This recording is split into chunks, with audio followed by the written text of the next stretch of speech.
Yo, what's up? Good morning guys, Chris TV. Welcome back to my channel again guys. Today is Monday, July 29.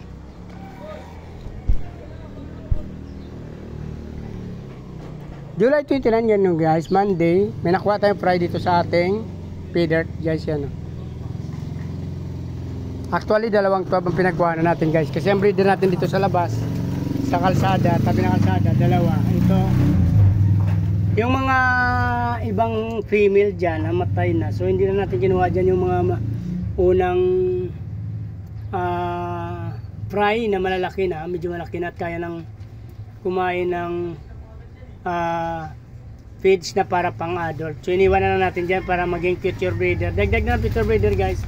Since nagbawas na rin yung ating mga breeder dyan. At ngayon lang natin nabuksan, sunod-sunod na bagyo guys, sunod-sunod na ulan, pagbaha. So nakapokus na lang tayo sa bahay. Hindi na natin nasikaso dito sa labas kasi malakas ang ulan. So ayan guys yung ating mga breeder. Hindi na natin kinuha yung mga ano dyan, meron na namatay ng mga cool, pero meron pa dyan buhay. Yan, yan pa.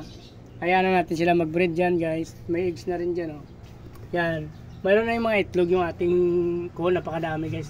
So kaunti na lang tubig, dagdagan ko ito ng tubig guys para maka ano sila ng maayos, no? Kasi medyo down na yung tubig niya.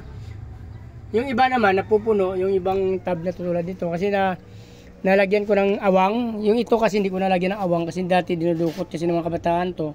So talagang hindi ko nilagyan ng awang. Ang problema naman ng umulan, hindi siya napasukan ng tubig. At buwan na yata itong hindi ko naragdagan ng tubig. Kaya ragdagan natin mamaya maya guys. Ditong tab na ito nakakuha tayo ng fry yan. Dito. At the same time dito. Yan. Hi sa akin vlog. Hey. Hi. So ito ang nakuha natin ng mga fry guys yan. Nanguha ka Kuya Chris?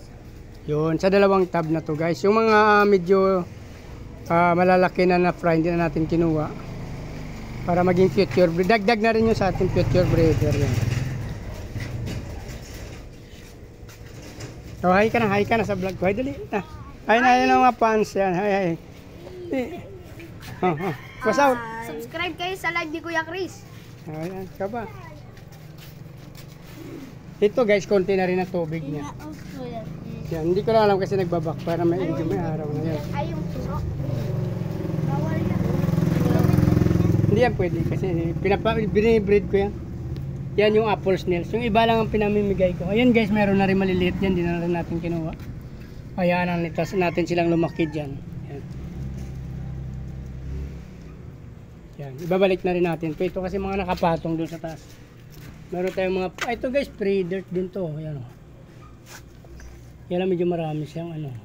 Ayun o, suso o. Sila mga kaso. Ayun suso o, kunin mo. Ano, libre. Ayan. Wow, sa sobrang bait ni Kuya Chris. Subscribe kita Kuya Chris. Hindi yan pwedeng malaki. Subscribe kita Kuya Chris. Oo. Ano bang channel mo, pangalan? Chris TV. Ay, nakatulad na dun oh. Saan? Chris Dano. Chris TV. Kaya na guys, nangyay sila ng mga yung snails na galing sa mga ano sa plants natin. So dito na lang muna guys, ayusin natin to. Ito marami pa tayong mga fry dito ganyan. Mga grow out to yan, grow out. Kaya mga grow out na natin yan guys. Ilan na lang naiwan. Meron na mga fry guys, oh, nag-breed na rin sila. Oh.